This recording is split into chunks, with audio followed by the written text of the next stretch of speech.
the President of the RMT, Alex Gordon.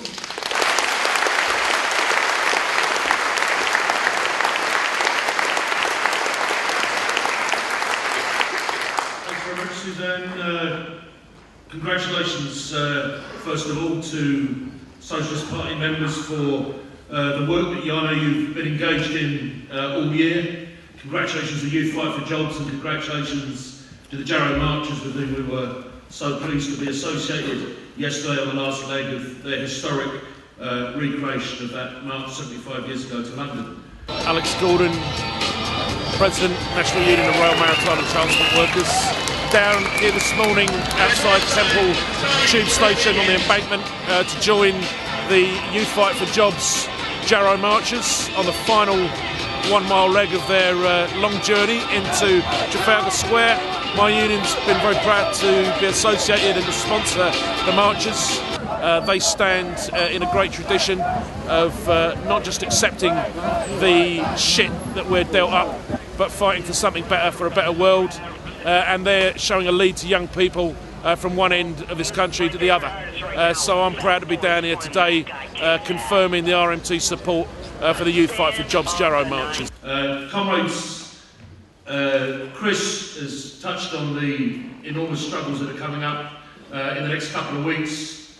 On the 30th of November, my union will be alongside the PCS and a dozen or more than a dozen other unions taking part in industrial action that day. Our members working for the Royal Fleet Auxiliary, the people who supply the Royal Navy, are being balloted currently for industrial action and for action short of strike action as well, because of the particularly difficult legal situation they find themselves in.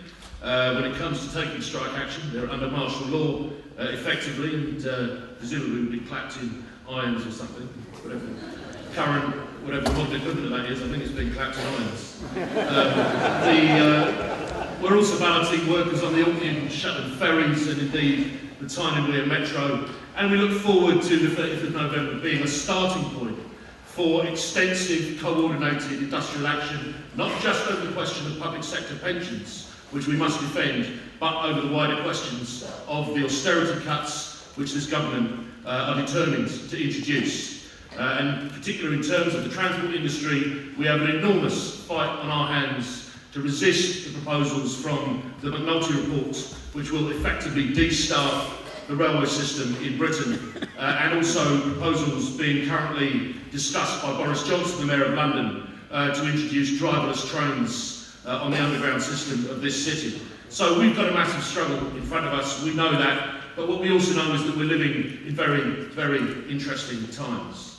And there can be no question that we are on the precipice of something enormous that is happening, and it would be a fool who would claim that they knew exactly how history was going to turn out over the next few weeks and months. But it is true to say that anything is now possible. And we need to take very seriously our responsibility as trade unionists, as socialists, as people who believe in a different society at this time, by putting forward simple, clear demands that our class can take up and echo and use and develop. And our demands must be now that we say that we must repudiate the debt, which is, we are being told we have to pay, our class has to pay the debt which Chris has reminded us about when he talks about the South Sea bubble. He didn't mention the tulip mania, but you know, the capitalist crisis which has been caused by speculation.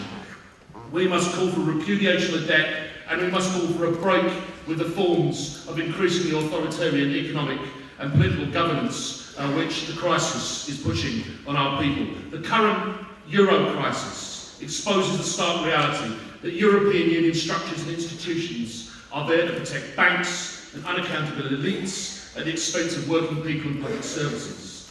This crisis shows that social Europe is a cruel con trick designed to distract attention from the attacks on access to health, education, employment, housing, transport and legal services. The EU's sovereign debt crisis reveals powerful EU member states, such as France and Germany, protecting their debt-laden banks by demanding vicious austerity measures, starting in Ireland, Greece and Portugal, and spreading rapidly across all 27 EU member states. But the EU sovereign debt crisis is a crisis created by the EU's own policies, as surely as the global financial crisis in 2008 was triggered by the subprime loans scandal in US and British banks.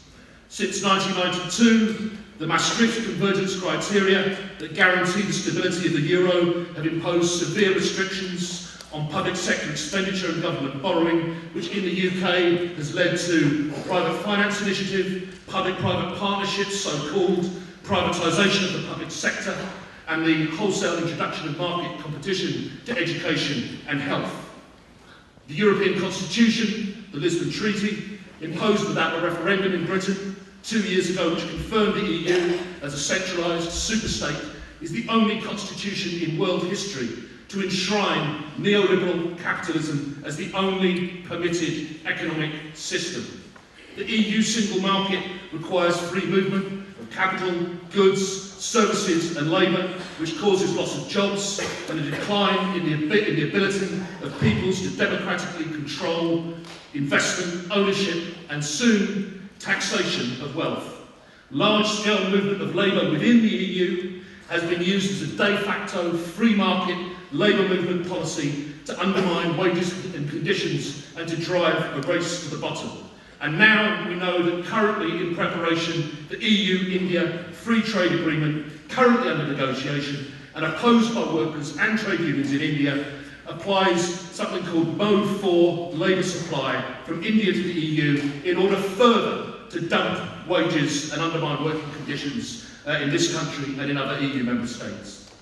The increasingly powerful EU institutions have a common aim of eradicating employment, environmental and social protection and promoting competition in global markets. And in reality, their objective is to sweep away the social achievements of workers and trade unions in numerous European countries and reverse almost 200 years of democratic progress by peoples of Europe against unaccountable, opaque and arbitrary power structures. Today we see being unveiled in Greece for the first time the use of EGF, the Euro Gendarme Force, a paramilitary riot police force which is being now deployed in Greece, while we see Greek police and troops joining demonstrators to protest against the austerity cuts being implemented by their government.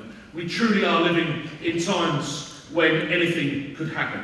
Comrades, the only powers able to control transnational corporations will be working class ruled and working class dominated governments of democratic states. These powers that were abrogated by the EU and under the unpopular and undemocratic Lisbon Treaty are currently being extended by stealth into something called the European Financial Stability Fund, must be retrieved and reasserted by us. It is our responsibility, it is our time. The right to self-determination, to national independence, to democracy means taking up clearly the slogan, it is time to leave the EU, it is time to get out of the EU, it is time for socialist solutions to this capitalist crisis. Repudiate the odious debt to the banks, oppose EU austerity policies. We've got a job to do, and that job over the next few months is going to become increasingly desperate and increasingly important.